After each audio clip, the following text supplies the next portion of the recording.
Okay, so you want to live in a tiny home. The version of this that gets sold to you online has a very specific look. A cedar-clad box on wheels parked on a hillside somewhere in the Pacific Northwest, string lights on the porch, a loft bedroom with a skylight, a kitchen the size of a galley that somehow manages to feel intentional and charming rather than cramped. The person living there works remotely, owns almost nothing they do not love, pays almost nothing to live, and woke up one day having solved the part of modern life that most people find unsolvable. That's the version. Here is what that version consistently leaves out: the building permit situation that almost nobody on the content side of the tiny home world ever explains clearly. The financing reality that turns what looks like a low-cost housing solution into something that costs more per square foot than a conventional house. The land problem that catches most buyers completely off guard. The resale market that does not function the way the promotional material implies, and the gap between the monthly cost number that tiny home advocates quote and the actual monthly cost that tiny home owners report once they have been living in one for 2 or 3 years. Some people build tiny homes and genuinely improve their financial lives in ways they could not have achieved through conventional housing. Some people build tiny homes, discover a series of costs and constraints they did not anticipate, and end up in a more difficult financial position than if they had simply rented an apartment. And some people build tiny homes, realize the lifestyle does not match the promotional version they were sold, and face the uncomfortable reality that tiny homes are considerably harder to sell than they are to buy. By the end of this, you understand the actual economics of living in a tiny home, what it really costs to build one, what it costs to own and operate one, where the money goes that nobody talks about, and what the people who have done it successfully figured out that everyone else missed. The most widely discussed version is the tiny home on wheels, typically called a THOW, built on a trailer chassis with living space between 100 and 400 square feet. Because it sits on a trailer, it's technically classified as a vehicle in most jurisdictions, which means it's not subject to the same building codes that apply to a permanent structure, not eligible for traditional mortgage products, and in most municipalities not legally permitted to be someone's primary residence. That legal category problem follows the owner through every aspect of ownership. Then there's the tiny home on a foundation, which is simply a very small house built permanently, subject to the same codes and permitting as any other residential structure, eligible for conventional financing, and able to build equity and appreciate with the surrounding market. Accessory dwelling units, secondary structures built on lots that already have a primary residence, occupy an important adjacent space, particularly after regulatory reforms in many states have simplified ADU permitting to address housing shortages. And then there's the off-grid rural cabin, built on remote land outside the reach of municipal utilities and zoning enforcement, which operates under an entirely different set of practical and financial constraints than anything built in or near a populated area. The television shows and the Instagram feeds tend to feature the THOW because it photographs well and the concept of mobility adds narrative appeal. But the THOW is also the version with the most serious practical complications for anyone who wants to use one as a primary residence on a long-term basis. Understanding which type you are actually building determines almost everything about whether the economics work. The build cost is the number that appears in almost every article written about the tiny home movement, and it's also one of the most consistently misleading numbers in the conversation. You'll see figures like $25,000 for a self-built THOW or $45,000 for a professionally built unit. And those numbers are real in the same way that a car's starting MSRP is real before you get to the dealer. They describe the floor of a range that extends considerably higher than the promotional material suggests. A professional tiny home builder, a company like Escape Homes, Tumbleweed, or Incredible Tiny Homes, produces finished turnkey units that start somewhere around $80,000 to $100,000 for a basic build and commonly exceed $150,000 for a fully outfitted custom unit with quality finishes, off-grid systems, and design features that make the space actually functional for long-term living.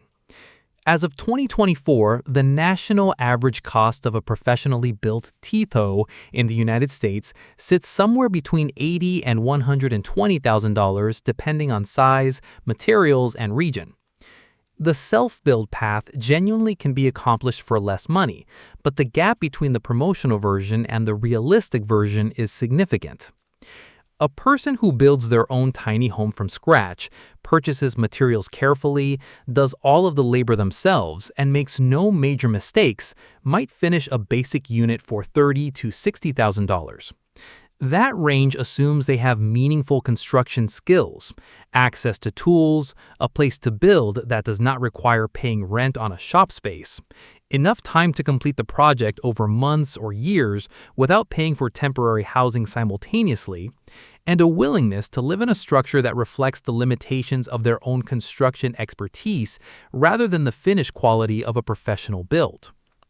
Most self-builders do not meet all of those conditions simultaneously. They hire help for the work they cannot do themselves, which adds labor cost.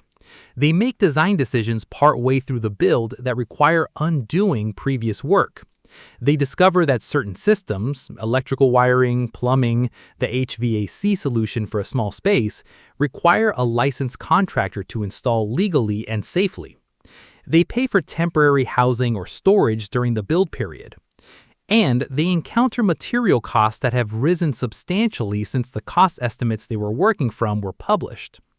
Lumber prices, in particular, experienced dramatic volatility between 2020 and 2023, and while they have partially retreated, framing lumber still costs more than the pre-pandemic baseline that many online tiny home cost calculators are anchored to. The cost per square foot comparison to conventional housing is one of the most common arguments made in favor of tiny homes, and it is also one of the most selectively applied comparisons in the conversation. The argument goes roughly as follows. A tiny home costs $80,000 and is 300 square feet, giving a cost per square foot of roughly $267. A conventional house in many markets costs more per square foot than that. Therefore, the tiny home is the more affordable option. The comparison fails for a reason that becomes visible the moment you look at what cost per square foot actually measures. Many of the costs in a house are fixed regardless of size. A house needs one kitchen, one set of electrical service, one HVAC system, one set of plumbing infrastructure, one roof, one foundation. Those systems do not scale linearly with square footage. In a conventional home, those same systems, or their miniaturized equivalents, are compressed into a smaller area, which concentrates the cost per square foot in a way that makes tiny homes look affordable on a total dollar basis, while actually being expensive on a per square foot basis, relative to what you are getting.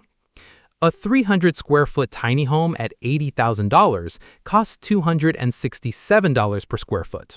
A 1,200 square foot conventional house in a mid-range market at $250,000 costs $208 per square foot.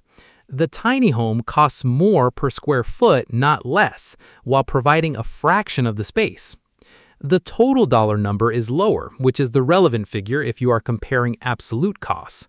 But the affordability narrative frequently implies that you are getting equivalent shelter at a lower cost, and that is not accurate. The land situation is where the economics of tiny homes frequently break down for people who have not researched it carefully before committing. This is the single largest gap between the promoted version and the operational reality for most THOW owners. A tiny home on wheels needs somewhere to park, and the legal options for where you can park a tiny home as a permanent primary residence are considerably more limited than most buyers realize when they start the process. In most municipalities with active zoning enforcement, a tiny home parked on a residential lot and used as a primary residence is illegal. Residential zones are typically zoned for structures that meet minimum size requirements and building codes, not for vehicles used as dwellings. The fact that your tiny home looks like a house and functions like a house is irrelevant to the zoning ordinance. Rural counties with minimal zoning enforcement are the most permissive environment for THOW placement, but those locations carry their own constraints. They tend to be far from employment centers, require reliance on a personal vehicle for essentially everything, and may lack access to utilities in ways that add significant costs to the off-grid systems needed to replace them. The options that most THOW owners actually use fall into a small number of categories. Tiny home communities and RV parks are the most straightforward. A growing number of communities have developed specifically to accommodate THOWs, with utility hookups, community amenities, and zoning designations that allow the structures. Monthly site fees at these communities range from $400 to over $1,000 per month, depending on location and amenities. That is a land cost that gets added to every month's expense column. Relatable, parking on a friend or family member's property is a common workaround that works until the relationship changes, the property sells, or the municipality enforces an ordinance the property owner was unaware of. Parking on rural land you own yourself eliminates the monthly site fee, but introduces the cost of acquiring land, which in most markets starts at tens of thousands of dollars and extends into hundreds of thousands for anything with road access, utilities, and a reasonable location. The financing situation is a second major gap between tiny home theory and tiny home practice. A THOW is classified as a vehicle in most states. You cannot get a conventional 30-year mortgage on a vehicle. The financing options available to tiny home buyers are personal loans, RV loans, and tiny home-specific lenders that have emerged in recent years to fill a gap that conventional banks leave open. Personal loans for tiny homes are typically unsecured, which means no collateral, which means higher interest rates. As of 2024, personal loan rates for borrowers with good credit run somewhere between 8 and 15%, and the loan terms are commonly 3 to 7 years. A $60,000 loan at 11% over 5 years costs roughly $1,300 per month in principal and interest payments alone. At the end of 5 years, the loan is paid off, but the tiny home is 5 years older, has depreciated, and is not building equity in the same way a conventional home does. RV loans are the closest thing to a traditional secured loan available for tiny homes, and to qualify, the unit typically needs to be certified by the Recreational Vehicle Industry Association, which many tiny homes built by smaller builders are not. RV loan rates are lower than personal loan rates, but higher than conventional mortgage rates, typically running somewhere between 8 and 12% as of 2024. RV loan terms can extend to 15 or 20 years, which lowers the monthly payment but dramatically increases the total interest paid over the life of the loan. The equity comparison to conventional home ownership is where the financing difference becomes most visible over time. A conventional 30-year mortgage at 7% on a $250,000 house costs roughly $1,660 per month in principal and interest payments. Each payment builds equity in an asset that tends to appreciate with the surrounding market. A tiny home financed at 11% over 5 years costs $1,300 per month for a $60,000 unit. At the end of 5 years, the loan is paid off, but the tiny home is a depreciating asset sitting on land the owner may or may not control, with a resale market that is genuinely thin. The monthly payment gap between a tiny home loan and a conventional mortgage is smaller than most people expect, and the long-term wealth-building trajectory is considerably different. The depreciation issue is one that the tiny home industry does not discuss prominently. A tiny home on wheels sits on a trailer. Trailers rust. Wood structures exposed to weather, even well-built ones, require ongoing maintenance that a structure on a permanent foundation does not require in the same way. The fact that the home is mobile means it experiences vibration, shifting loads, and environmental stress during transport that a stationary structure never encounters. Tiny homes that have been used as intended, meaning moved from location to location over several years, show wear patterns that reflect those stresses. The resale market for used housing is real but thin. There are buyers. There are platforms where used tiny homes are listed.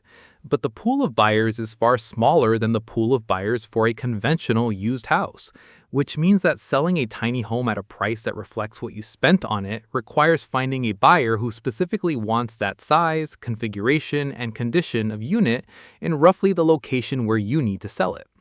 That is a harder transaction to complete than the simple act of listing a house on the MLS and having the standard real estate machinery take over.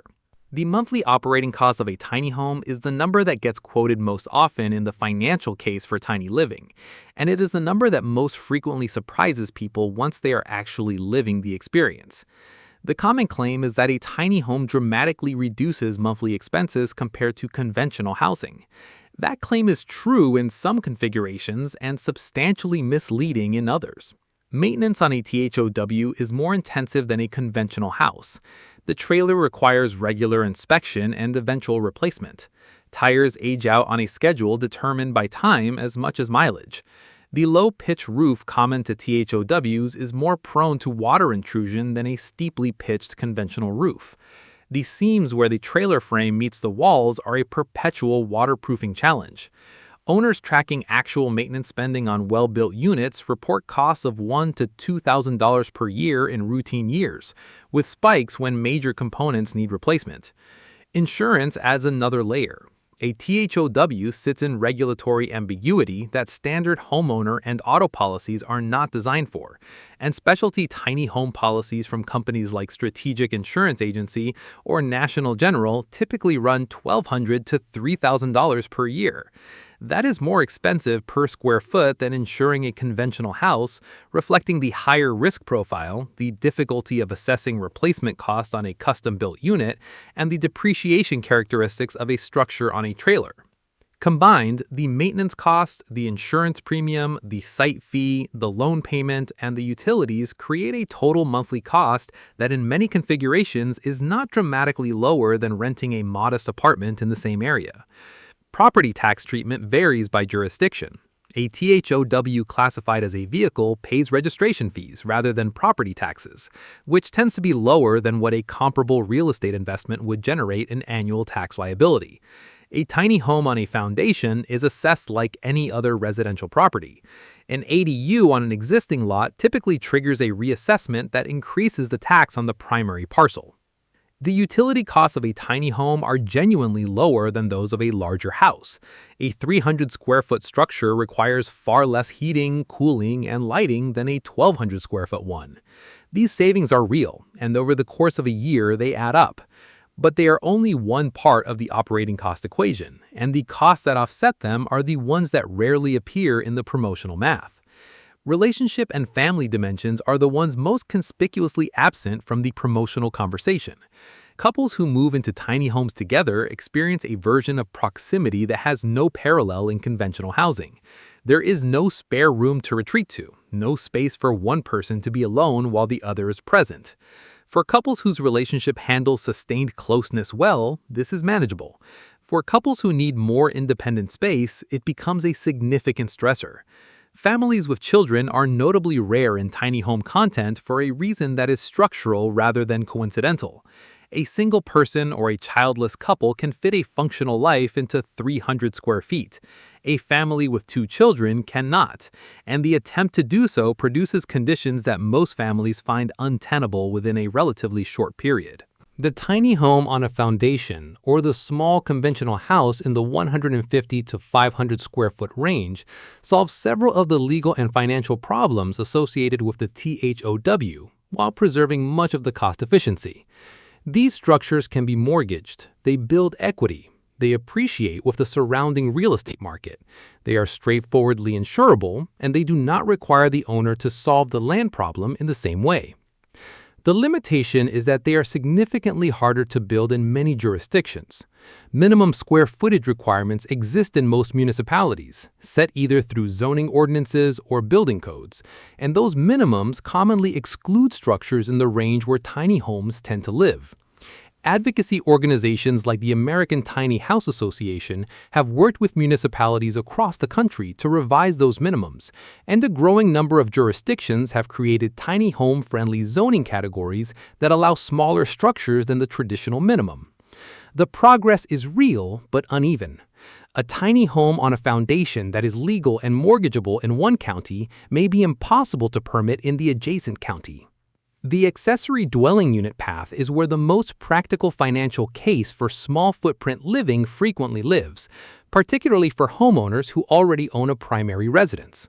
An ADU built in a backyard, above a garage, or converted from an existing outbuilding adds rentable living space that generates income while also increasing the assessed value of the primary property. The owner does not need to solve the land problem because the land is already owned. The permitting process, while still complex in many jurisdictions, has been substantially simplified in states that have passed ADU-friendly legislation.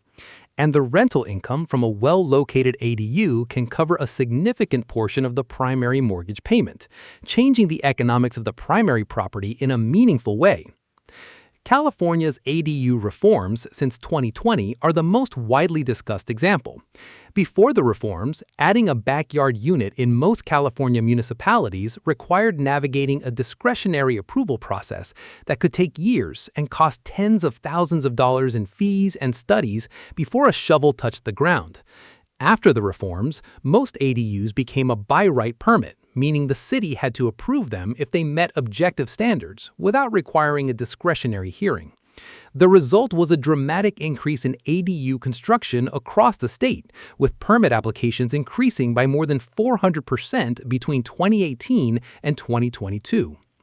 A growing number of communities have developed specifically around tiny home living, offering individually owned or rented units within a managed setting with shared infrastructure and zoning that permits tiny home occupancy. Some operate on long-term land leases. Some allow residents to own both the structure and the land parcel. Some are organized as cooperatives, where residents collectively own the land. The cooperative model tends to be more financially stable over time because fee increases require collective agreement rather than a unilateral decision by an outside investor who controls the land, and therefore controls the monthly cost every resident pays.